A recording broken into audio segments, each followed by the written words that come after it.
Good morning, students. I hope you all are doing great. I'm Monica Ahlawat. Welcome to my channel Level Up Psychology. यहाँ हम कर रहे हैं class 12 psychology का second chapter which is self and personality.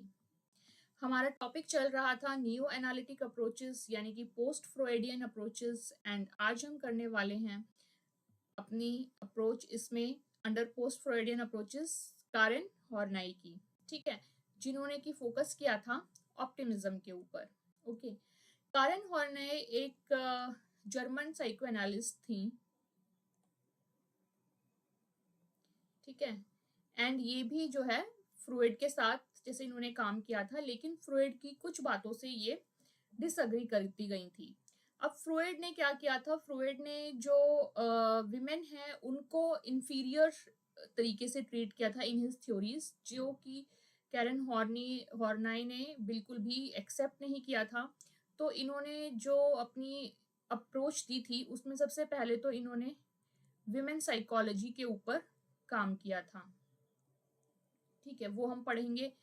Then इन्होंने neurosis के ऊपर काम किया था, उसके बारे में भी हम यहाँ पे इसमें पढ़ेंगे। न्यूरोसिस में क्या होता है ये हम पहले भी कवर कर चुके हैं जब हमने न्यूरोसिस एंड साइकोसिस का डिफरेंस किया था कि न्यूरोसिस में जो आपके माइल्ड लेवल के इश्यूज आते हैं जैसे कि स्ट्रेस, एंजाइटी, सैडनेस, वो सब कवर होते हैं जिसमें कि रियलिटी जो है उससे कांटेक्ट बना रहता है पेशेंट का, दैट इज न्यूरोसिस। ठीक है, तो न्यूरोसिस के ऊपर इन्होंने काफी स्टडीज की एंड इन दो चीजों से रिलेटेड हम आज पढ़ने वाले हैं इनकी थ्योरी में which is related to optimism. ठीक है, तो अब वुमेन साइकोलॉजी के बारे में इन्होंने क्या बोला।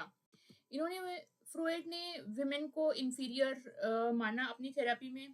कैरन हॉर्नाई ने बोला कि ऐसा नहीं है कि विमेन आर इंफीरियर, एंड दोनों चाहे मैन है चाहे विमेन है, हर किसी के अंदर अपने पर्टिकुलर एट्रीब्यूट्स होते हैं, कुछ क्वालिटीज होती हैं, एंड ये बहुत जरूरी है कि हर कोई एक दूसरे की जो क्वालिटीज हैं, एट्रीब्यूट्स हैं, उनका उनकी रिस्पेक्ट करे एंड उनसे उनको अप्रिशिएट करे। ठीक है, दूसरा इन्होंने क्या बोला कि अगर कोई भी इशू है, ठीक है, कुछ विमेन को अगर इशू आ रहा है तो it is not because of her gender की वो विमेन है इसलिए उसको इशू आ रहा है, it is because of the social and cultural issues जो वो फेस करते हैं, उनकी वजह से उनको दिक्कत आती है। ये जो डिफरेंस आता है मैन एंड वीमेन में, ये जो प्रोग्रेस हुई है, जैसे मैन ज्यादा प्रोग्रेस कर गए हैं, विमेन ने उतनी नहीं की है, तो कारेन हॉर्नाई ने बोला इसका रीजन ये कोई बायोलॉजिकल रीजन नहीं है कि वो विमेन है इसलिए वो इतना प्रोग्रेस नहीं कर पाए हैं, इसलिए इतना ज्यादा डिफरेंस आ गया है,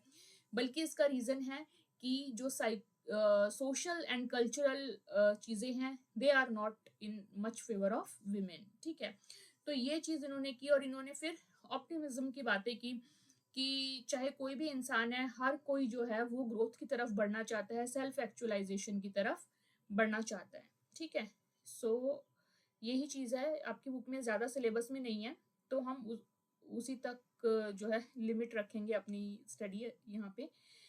तो इन्होंने क्या बोला वो हम एक बार ही लिख लेते हैं।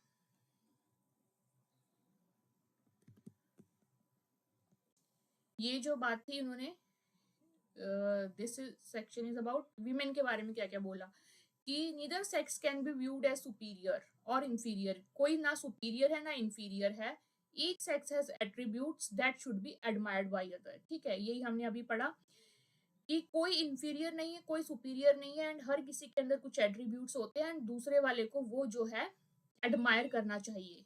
Then she adopted more optimistic view of human life. उन्होंने बोला कि ह्यूमन लाइफ जो है वो ह्यूमन ग्रोथ की तरफ बढ़नी चाहिए एंड सेल्फ एक्चुअलाइजेशन की तरफ। सेल्फ एक्चुअलाइजेशन मतलब अपना फुल पोटेंशियल डिस्कवर करना। इस तरीके से उन्होंने जो है ऑप्टिमिज्म लेके आए वो अपनी थ्योरी में। And also she argued that differences between man and women, man and women में जो डिफरेंसेस हैं वो सोशल एंड कल्चरल फैक्टर्स की वजह से आए हैं, ना कि बायोलॉजिकल फैक्टर्स की वजह से। ठीक है, जिसमें कि फ्रॉइड ने ज्यादा एम्फेसिस किया था कि due to biological factors women are inferior to man. ठीक है, तो ये जो थी ये विमेन साइकोलॉजी से रिलेटेड उन्होंने जो बातें की थी वो हैं। हाँ, मैंने बताया ना कि दो चीजें पढ़ेंगे हम, एक तो विमेन साइकोलॉजी से रिलेटेड क्या कंट्रीब्यूशन था, एक न्यूरोसिस से रिलेटेड। ठीक है, अब बात अगर करें न्यूरोसिस की, तो न्यूरोसिस में इन्होंने क्या बोला कि जैसे ये न्यूरोसिस पहले तो क्या होते हैं वो आपको मैंने रिवाइज करा ही दिया। ठीक है, सैडनेस, एंजाइटी, ये सब चीजें।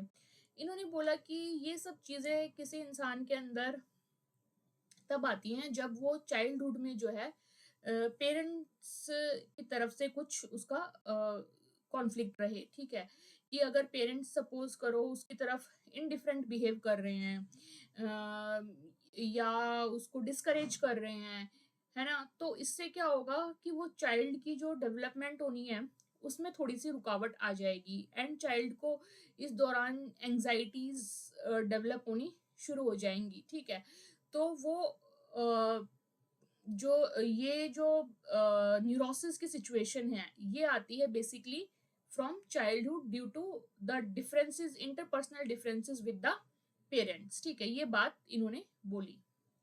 सो अगेन लेट्स राइट देम और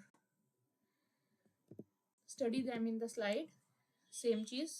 ठीक है, अब इन्होंने क्या बोला कि शी मतलब Karen Horney argued that psychological disorders कौन से, ये न्यूरोसिस की बात हो रही है, were caused by disturbed interpersonal relationship during childhood. कि चाइल्डहुड के दौरान, बचपन के दौरान जो डिस्टर्ब्ड इंटरपर्सनल रिलेशनशिप होती है चाइल्ड की, this is in this context it is with the parents. ठीक है, उसकी वजह से बच्चे को जो है साइकोलॉजिकल डिसऑर्डर्स होने की संभावना होती है। When parents behave toward a child is indifferent, जब पेरेंट्स का बिहेवियर किसी भी चाइल्ड के प्रति इनडिफरेंट होता है, जैसे कि एक्सेसिवली डोमिनेंट करना चाइल्ड को, या मतलब कि बहुत ज्यादा, या तो उसको पैम्पर करना, अप्रूव करना हर चीज को, हर बात मानना, या फिर बिल्कुल ही बच्चे की बातें ना मानना, ना सुनना, बच्चे को डिस्करेज करना, कुछ एरेटिक बिहेवियर शो करना। ठीक है, तो इससे क्या होगा, इससे बच्चे के अंदर जो फीलिंग्स आएंगी वो आएंगी आइसोलेशन की, इनसिक्योरिटी की, हेल्पलेसनेस की। ठीक है, बच्चे को ऐसा लगेगा कि मेरी कोई बात सुनने वाला कोई है ही नहीं, उसको डिपेंडेंसी कहीं पे नजर ही नहीं आएगी, जिसकी वजह से वो आइसोलेट फील करेगा, वो इनसिक्योर फील करेगा, एंड वो हेल्पलेस फील करेगा। उसको लगेगा कि मैं किसको बताऊं जाके, मेरे पेरेंट्स तो मेरे को बिल्कुल सुनते ही नहीं है। ठीक है, तो इन चीजों की वजह से क्या होगा कि बच्चे के अंदर these feelings interfere with their healthy development, उनकी जो हेल्दी डेवलपमेंट होनी थी उसमें इंटरफेयर होगा, एंड फिर बच्चों के अंदर जो होती है बेसिक एंजाइटी वो उत्पन्न होने लग जाती है। ठीक है, so this is related to the neurosis part of Karen Horney, इसके लिए उन्होंने ये सब चीजें बोली। ठीक है, सो दिस इज इट। आज के टॉपिक में हम कारेन हॉर्नाई का ही करना था, तो आई होप ये आपको क्लियर हुआ है। यहाँ पे हमने कारेन हॉर्नाई के बारे में पढ़ा कि वो भी फ्रॉइड से अलग हो गई थी, क्योंकि फ्रॉइड ने जो है विमेन साइकोलॉजी पे कुछ सही बातें नहीं बोली थी, इन्फीरियर रखा था विमेन को, एंड कारेन हॉर्नाई ने अपनी स्टडीज में जो मेन स्टडीज की थी वो की थी in the field of women psychology and neurosis, and उन्होंने अपनी थ्योरी में ऑप्टिमिज्म को भी काफी जगह दी कि एक इंसान जो है वो ग्रोथ एंड सेल्फ एक्चुअलाइजेशन की तरफ ही बढ़ता है। ठीक है, सो नेक्स्ट क्लास में हम अगला करेंगे, अगला आई थिंक एल्फ्रेड एडलर का है आपका, देन एरिक हैं, उनकी थ्योरीज हम करेंगे, बट अभी इसके साथ कंटिन्यू नहीं करेंगे वरना लंबा हो जाएगा लेक्चर, तो अभी इतना ठीक है आज के लिए। ओके, सो आई होप आपको ये क्लियर हुआ है। Then please like the video, share it with your friends, subscribe to the channel if you are new here, and I see you in the next class. Till then, take care, bye bye.